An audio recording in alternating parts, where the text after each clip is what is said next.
Hello friends, आप सभी का स्वागत है आपके अपने YouTube channel unique study point पर यानी यूएस पेपर।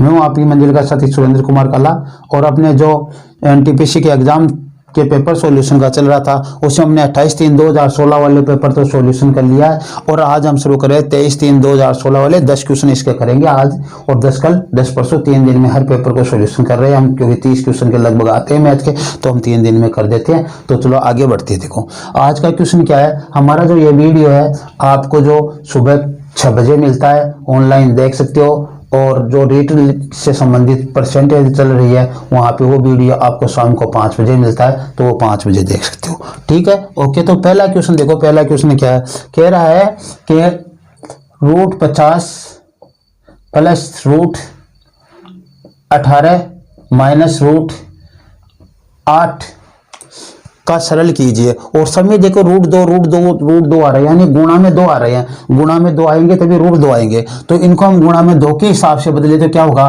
देखो ये हो जाएगा 2 × 25 प्लस ये हो जाएगा 2 × 9 और माइनस ये हो जाएगा 2 × 4। अब देखो क्या आता है इनका, ये देखो 25 का वर्गमूल तो 5 आ जाएगा, तो 5 वर्गमूल 2 का वर्गमूल निकलेगा नहीं, 9 का 3 आ जाएगा, 3 वर्गमूल 2, और इसका 4 का 2 आ जाएगा, 2 वर्गमूल 2।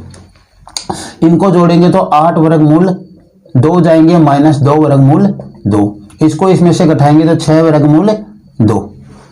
6√2 जो इसका है वही इसका सही जवाब है, और वो है आपका सी 6√2। ये आपका सही जवाब है। ठीक है, अब हम दूसरे क्वेश्चन पर बढ़ते हैं। दूसरा क्वेश्चन देखो क्या है, दूसरा क्वेश्चन कर रहे हैं। तो देखो दूसरा क्वेश्चन है, एक समचतुर्भुज के विकर्ण 8 मीटर व 6 मीटर है, तो उसका क्षेत्रफल ज्ञात कीजिए। तो देखो समचतुर्भुज बनाता हूं पहले तुम्हें। यह आपका समचतुर्भुज है और ये इसके विकर्ण है। एक तो क्या है 8 सेंटीमीटर है और एक 6 सेंटीमीटर है, ये कर लिया हमने।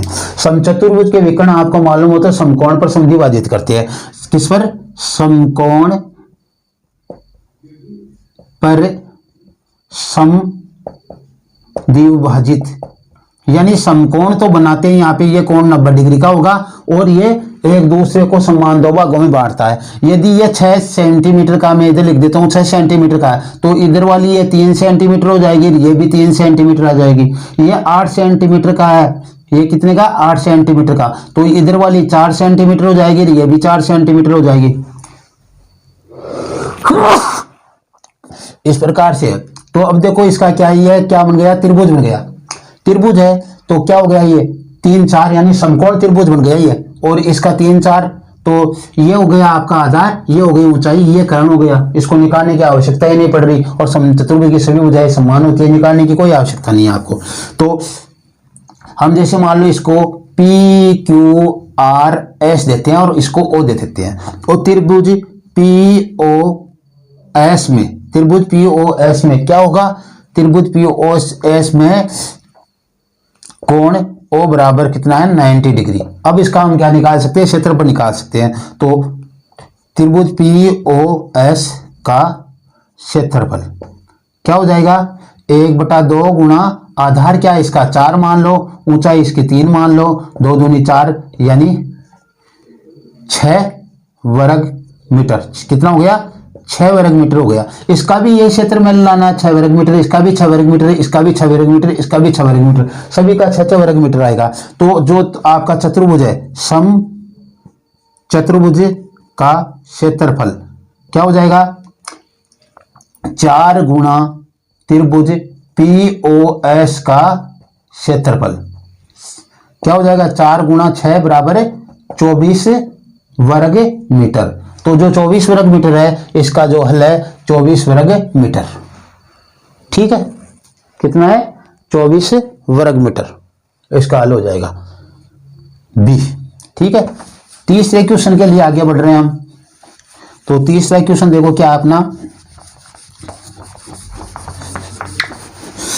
तीसरा क्वेश्चन करेंगे हम। तो तीसरा क्वेश्चन है, यदि रीना 12 मोबाइल 1,28,160 रुपए विक्रय मूल्य तो क्या है, विक्रय मूल्य तो है 1,88,160 रुपये। और कहता है क्रय मूल्य उसका है हर मोबाइल के 14,056 रुपये है। तो विक्रय मूल्य क्या हो जाएगा, क्रय मूल्य बराबर 14,056 इंटू 12 कर लो, और क्या हो जाएगा 8 12 72, 7 12 पंजे 60 और 7 67 और 12 8 48, 12 और 16 कितने हो गए, 1,68,672 रुपये हो गए। हमें क्या निकालना है, लाभ निकालना है। तो लाभ बराबर विक्रय मूल्य माइनस क्रय मूल्य।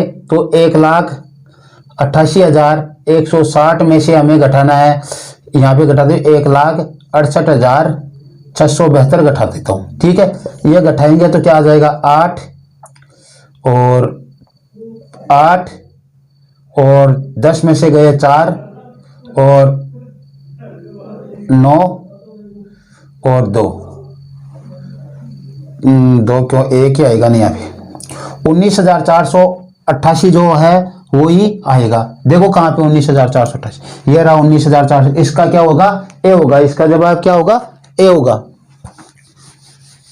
अब देखो आगे क्या है, आगे कह रहा है कि राम और रहीम एक दूसरे से 168 मीटर दूरी पर है। ये मान लो यहाँ पे राम है, ये राम है और ये तो राम और ये रहीम है, और इनके बीच की दूरी कितनी है, इनके बीच की दूरी जो है 168 मीटर, सॉरी 68 मीटर, कितनी है 68 मीटर है ये दूरी, ठीक है।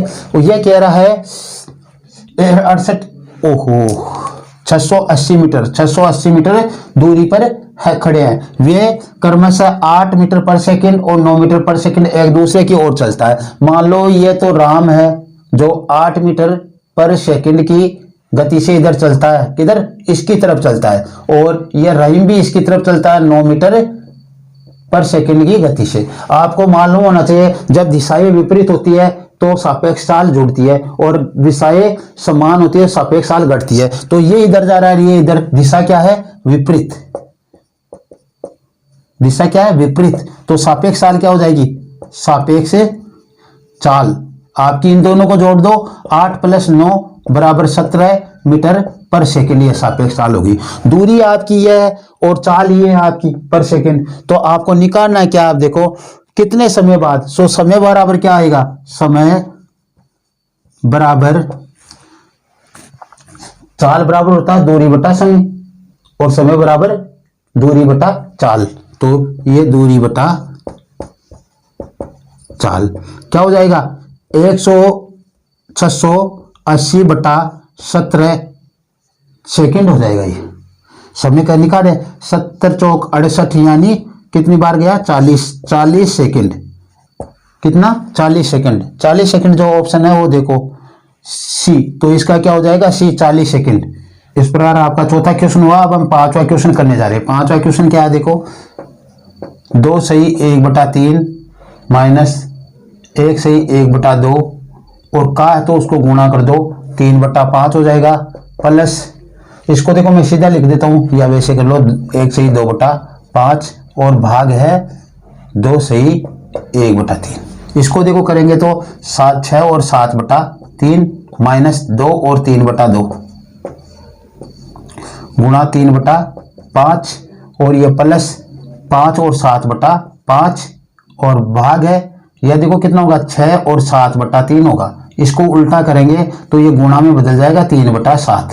ठीक, इसको देखो 14 और 9, 14 में से 9 गए तो 5/6 हो जाएगा, और गुणा 3/5, और ये प्लस इसको 7 से काटेंगे तो 3/5।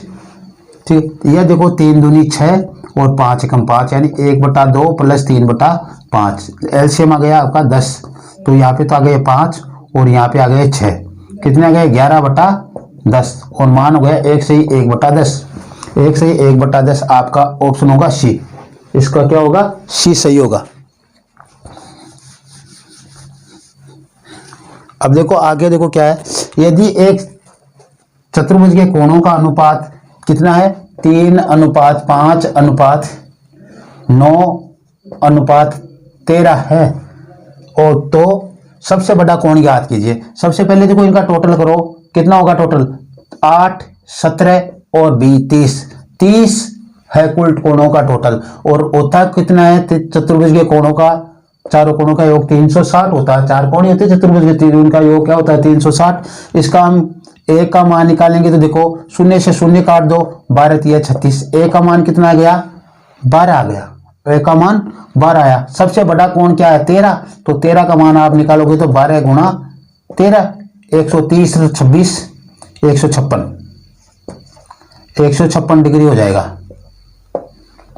तो 156 डिग्री जो है, जो आपका ऑप्शन है 156 डिग्री।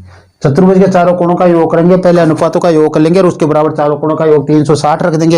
एक का मान आएगा 12, सबसे बड़ा पूछा है 13 है अनुपात में, तो 13 का मान निकालेंगे तो 156 हो जाएगा। ठीक है, आगे देखो 7वां क्वेश्चन है आज का। यदि अक्ष एक अभाज्य संख्या है तो अक्ष और उसकी क्रमिक संख्या का लसाअ क्या होगा। तो देखो एक बार देखो, मैंने जो आपको पढ़ाई है क्या नंबर सिस्टम, उसमें सीधा रखा हुआ है कि दो अभाज्य संख्याओं का लसाअ उनका गुणनफल होता है। दो अभाज्य संख्याओं का लसाअ क्या होता है, उनका गुणनफल होता है। जैसे 3 और 5 अभाज्य संख्याएं है तो इनका लसाअ निकालोगे तो आप इनका गुणनफल 15 आएगा। जैसे 5 और 7 दो अभाज्य संख्या है, इनका लसाअ निकालोगे तो 30 आएगा। ठीक है, तो ये क्या है इनका लसाअ। तो अभाज्य संख्या या क्रमिक संख्या, तो उनका लसाअ क्या होगा, उनका गुणनफल ही होगा। ठीक है, तो यहां पे देखो जैसे आपको ऐसा कहा जाए 2 और 3, तो इसका लसाअ क्रमिक वैसे है तो 6। तो यहां पे देखो क्या दिया गया है, अभाज्य संख्याओं का लसाअ क्या होता है, उनका गुणनफल ही होता है। तो दरअसल देखो इसमें क्या आएगा, अक्ष तो आना नहीं है क्योंकि ये तो क्रमिक एक अक्ष ही आ गया, अक्ष प्लस 1 भी नहीं आएगा और अक्ष बटा 1 बटा अक्ष भी नहीं आएगा। क्यों नहीं आएगा, क्योंकि बटा में नहीं आएगा, वो क्रमिक संख्या ही होनी चाहिए लगातार, तो वो तो फिर उसका गुणा होगा। गुणा होगा तो आपका ये सी बचेगा। कैसे, अक्ष और इसके आगे की संख्या अक्ष प्लस 1 दोनों अभाज्य है, इनका लसाअ निकालेगा तो इनका गुणनफल होगा अक्ष प्लस 1, तो ये होगा आपका सी। क्या होगा इसका सी। 8वां क्वेश्चन है, सुमिता एक काम को 12 दिन में तथा समाप्त कर सकती है और स्वयं उसी काम को 9 दिन में समाप्त कर सकती है। तो देखो ये तो हो गई समिता, ये करती है एक काम को 12 दिन में, कितने दिन में 12 दिन में। और यहाँ पे सैम ये करता है 9 दिन में। दोनों का एलसीएम कितना हो गया 36 हो गया। कहने का मतलब ये 9 दिन में 12 दिन में काम पूरा करता है 9, दोनों का काम का भाग कितना हो गया 36 भाग हो गए। इस काम के कितने भाग हो गए 36 हो गए। तो इसके ये तो एक दिन में कितना काम करेगा, समिता तो करेगी एक दिन में 4, इसका इसमें भाग देंगे 12 या 36, 3 भाग काम करेगी। और ये करेगा 4, जो सेम है 4 भाग काम करेगा एक दिन में और समिता करेगी कितना 3 भाग। और इन दोनों को जोड़ दिया 3 + 4 बराबर तो 7 भाग हो गया। अब देखो आगे क्या कह रहा है कि 4 दिनों तक एक साथ काम करने के बाद दोनों काम छोड़कर चले गए। कितने दिन तक काम किया दोनों ने एक साथ, एक दिन में 7 भाग काम करते हैं, कुल भाग है उनके 36, एक दिन में 7 करते हैं, उनने 4 भाग काम 4 दिन तक काम किया। कितने काम हो गया 8 भाग काम कर दिया उन्होंने। कितने 4 दिन में 28 भाग काम कर दिया दोनों ने, 4 दिन में 28 भाग दोनों ने काम कर दिया। अब शेष कितना बचा, शेष बता 36 - 28, इतना तो उन्होंने कर दिया, इतना करना था लेकिन कर नहीं पाए, वो छोड़कर चले गए। तो कितना बचा 8 बचा, कितना बच गया 8 भाग बच गया। अब इसका मतलब ये कह रहा है कि कितना भाग शेष बता, 8 बचा, कितने में से बता 36 में से बता, 4 दूनी 8 और 9 चौक 36, 2/9 भाग काम शेष बच गया। और कर दिया कि कितना उन्होंने 28/36 भाग काम कर दिया और 2/9 भाग उनके पास शेष बच गया, यानी 7/9 भाग उन्होंने कर दिया, 4 से काटेंगे तो, और यहाँ पे 2/9 बच गया। अब देख लो आगे 2/9 आ रहा है क्या, हाँ ये रहा 2/9 भाग, तो इसका क्या होगा सी। पूरा कितना किया, पूरा किया 7/9, लेकिन शेष पूछा इसने तो 2/9 आएगा। ठीक, आगे देखो जो अपना 8वां क्वेश्चन है वो 9वां क्वेश्चन। 9वां क्वेश्चन है, एक कक्षा में 27 विद्यार्थी की औसत कितनी है? 27 तो विद्यार्थी है और औसत उनका कितना है? 22 है। एक अध्यापक को और शामिल कर लिया जाता है तो कितने हो गए? 28 हो गए। औसत कितना बढ़ गया? औसत 1 बढ़ गया यानी 23 हो गया। यही हुआ। या तो आप इन दोनों को गुणा करके इसके टोटल में से इसको घटाओ, या ऐसा करो, क्या करो, अध्यापक की आयु ज्ञात करनी है हमारे को। तो देखो 22 तो है ही, 22 तो सभी की है, तो अध्यापक की भी है। अब बढ़ी कितनी? 1 बढ़ी प्रत्येक पर, तो कितने पर बढ़ी? 27 और 1 28 पर 1 बढ़ गई, तो 28 पर 1 बढ़ी तो 28 बढ़ गई ना। तो 22 और 28 जुड़कर कितने हो गए? 50। तो अध्यापक की आयु कितनी होगी? 50 होगी। या इन दोनों को गुणा करके घटाओगे बड़े में से छोटे को तो आ जाएगी। लेकिन आपने क्या किया कि 22 तो है ही, तो 22 तो सभी की रहनी है ही, और फिर 28 हो गए, उन सभी पर 1 और बढ़ गई, तो 28 जोड़ दो 22 में, कितनी हो गई? 50 हो गई। तो इसका क्या आएगा आपके पास जवाब? 50। अब देखो, अंकित मूल्य पर 20% छूट देने के पश्चात किशोर 12% लाभ कमाता है। छूट हमेशा अंकित मूल्य पर दी जाती है और लाभ किस पर होता है? हमेशा क्रय मूल्य पर लाभ होता है। छूट तो अंकित मूल्य पर दी जाती है और लाभ होता है क्रय मूल्य पर। तो देखो ये लिखता हूं मैं, अंकित मूल्य और छूट दी कितनी? अंकित मूल्य पर छोड़ दी उसने 20%, यानी 100 में से 20 गया तो कितना हो गया? 80% बच गया अंकित मूल्य का। 100 में से 20 छूट दे दिया, 80% बच गया ना। और इधर देखो लाभ कितना हुआ? क्रय मूल्य पर लाभ होगा, क्रय मूल्य पर लाभ होगा, तो कितना लाभ हुआ? 12, यानी 100% तो खुद होता ही है और 12 उसमें जोड़ दो तो कितना हो गया? 112%। कहने का मतलब इसको अंकित मूल्य लिखूं AM, तो इसका हो जाएगा 100 माइनस 20% छूट दे दिया ना, और इसको लिखूं KM, तो इसका हो जाएगा 100 प्लस 12 लाभ हुआ ना, तो ये 12%। तो ये तो गया 100 माइनस 80 गुना, और ये हो गया 12 गुना। प्रतिशत दोनों तरफ से क्या हो जाएगा? कैंसिल हो जाएगा। तो देखो अंकित मूल्य को AM लिख लूं और ये KM लिखता हूं, इसको क्रय मूल्य को, इसके नीचे KM आ गया, तो बराबर क्या हो गया? देखो ऊपर तो रह गया 112 और नीचे आ गया 80। प्रतिशत से प्रतिशत कर गया, क्योंकि नीचे 100 लगेंगे, वैसे भी कर जाएंगे। अब इनको आप काट लो, काटने पर देखो इसमें भाग जाता है 4 का, तो 4 दूनी 8, 8 चौक 32 और 20, फिर 4 से काट लो 7/5, कितना आया? अंकित मूल्य बटा क्रय मूल्य 7/5 आया आपका। यानी अंकित मूल्य तो आपका 7 रुपए है और क्रय मूल्य आपका 5 रुपए है। क्वेश्चन क्या कह रहा है? अंकित मूल्य क्रय मूल्य से कितना अधिक है? अंकित मूल्य क्रय मूल्य से कितना अधिक है? तो कितना अधिक है भाई? इन दोनों में अंतर कितने का? 2 का। 2 को तो रखो आप ऊपर, और किससे अधिक है? क्रय मूल्य से अधिक है, गुणा 5/5 गुणा 100, यही है। और 2/5 की भिन्न होती है, तो वहां पर परसेंटेज कितना होता है? परसेंटेज 40 होता है, तो 40% अधिक है। 2/5 भिन्न जहां पे प्राप्त होती है उसको परसेंटेज में बदल दे तो 40 आता है, और वैसे काटोगे तो 5 दूनी 10, 20 को 2 से गुना करने पर 40%। तो इसका जवाब क्या होगा आपका? 40। तो इस प्रकार से आज की हमारी क्लास हुई। यदि ये क्लास आपको अच्छी लगी हो तो आप इसे शेयर कीजिए, लाइक कीजिए और सब्सक्राइब कीजिए। डेली के 10 क्वेश्चन करेंगे, 3 दिन में 1 पेपर हम पूरा करेंगे। Okay, thanks. आप बने रहिए, हम आपको साथ देते रहेंगे, आप हमारे को सपोर्ट करते रहो। Okay, thanks, bye.